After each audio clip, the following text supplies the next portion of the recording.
What's going on, everyone? Welcome back to another edition of The Driving Professor. For those of you who are new to the channel, I am your host, as always, Rashid White. I'm a professional driver. I've been driving tractor trailers and buses for about 25 years now, even though I look young. But, you know, I'm a 45-year-old man, got into the industry when I was about 21 years old. Today, we're going to get into a bus crash / truck crash that actually happened in Ohio, and it's unfortunate. And I think was it 6 people got killed, a couple of students, teenagers I believe, and it turns out that the actual truck driver over here was driving too closely to the bus. And I see this out here on the road all the time, man. I mean, I see these tractor trailers driving too closely to other trucks, driving too closely to other cars, and this is really kind of a lack of training and just a lack of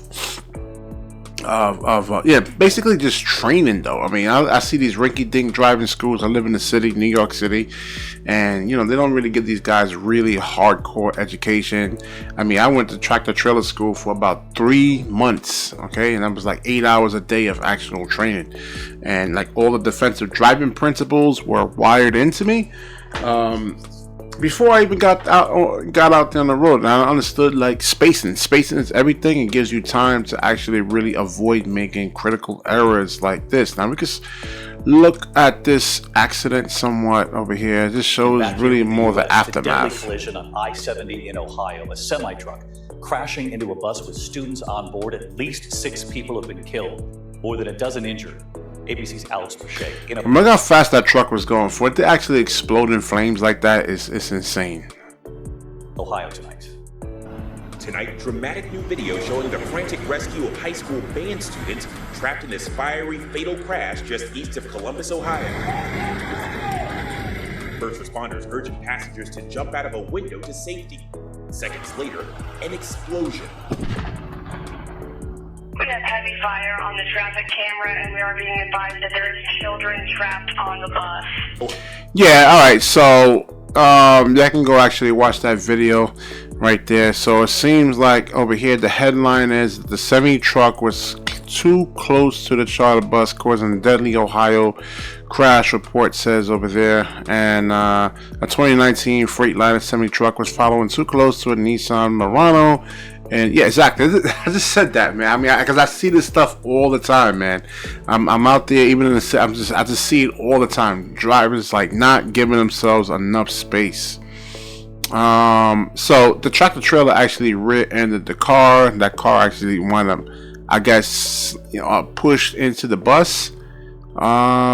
According to a report from Ohio Department of Public Safety, after being hit by a semi-truck, the charter bus rear-ended a Toyota Highlander that was also traveling westbound on the interstate. The Highlander subsequently hit a Volvo truck, leading to the Highlander to spin in the left lane. The Volvo truck was then hit by the bus, per the report. Yeah, I mean, driving in clusters is actually, it's just 6 people were killed in the crash. Okay, and I just want to get through this article right here. So, one officer was heard yelling to get the driver out of the Highlander, out of the vehicle as soon as possible. Per the report, the 75-year-old Heathman, was then transported to Grant Medical Center with serious injuries following the crash. I'm surprised they didn't actually file any charges. The driver of the semi-truck, a 60-year-old man from Zanesville, passed both drug and alcohol tests following the crash. Per the agency's report, no charges have been filed. Yeah, normally, I mean, there's a lot of truck drivers that you'll actually see that's actually really sitting in jail right now, man, sitting in prison because of, like vehicular manslaughter. Now, even though this guy didn't actually really, intentionally really do this, but, as a CDL operator, like a driver of a bus or a tractor trailer or something like that, I mean, you're held to a higher standard.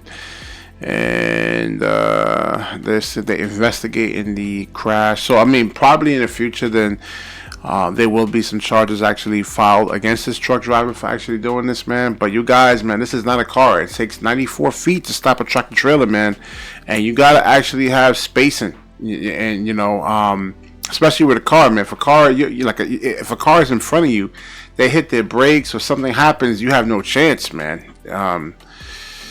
Yeah, this is really sad, man. It's like students over here, 18 years old, 18, 15, 39. Yeah, man. It's like, was it 3 students? John Mosley.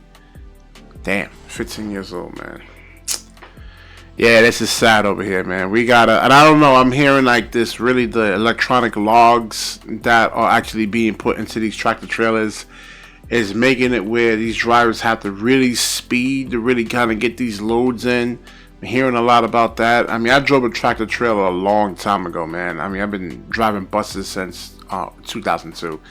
But I'm hearing the electronic logs is making these drivers have to speed, and even if they kind of get stuck in traffic somewhat, let's say if there's an accident, they're stuck in traffic for an hour, I think they're legally only able to drive 10 hours a day. So yeah, you get into an accident, and me, I would just calculate the mileage. You know, I would say, okay, 65 miles an hour at 600 miles gives me 10 hours. So it's less, I mean, sometimes it would take me 11, 12, 13 hours, but as long as I hit my 600 mile marker, I was actually good. But now with these electronic logs in there, man, they really kind of monitor you. They don't care what kind of mileage that you're actually driving. And people gotta, you know, they gotta try to make up these times, and it's just, I don't know, man, it's just not worth it, man. And you know, this is tough because like things like this is such a rarity. I mean, you know, you see trucks driving close to other cars and other trucks and buses, and for the most part, nothing happens. And this is what happens. You let your guard down, and and you just don't have an out, man. You know, like when you, especially as a truck driver, you want to leave yourself an out, man. Like you know, there's times, even if you have the proper spacing, that you're not going to be able to bring the truck or bus to a complete stop. So that's why you want to make sure there's nobody next to you. There's times you're going to actually have to bring that bus into the next lane, or the truck into the next lane, or even your car into the next lane. Sometimes you don't react fast enough, and you got to go into the other lane. So, you know, let's like keep our spacing out there, you know, truck drivers out there, man, and then just go out there and then fight stuff like this, man. Because like before the electronic logs, I mean, you had a lot of flexibility to kind of do a lot of things, and I guess with these logs now, you really can't. It really kind of neuters you. All right, so definitely like, comment, subscribe, certainly share this video, and when you share, the universe certainly shares back with you. Peace.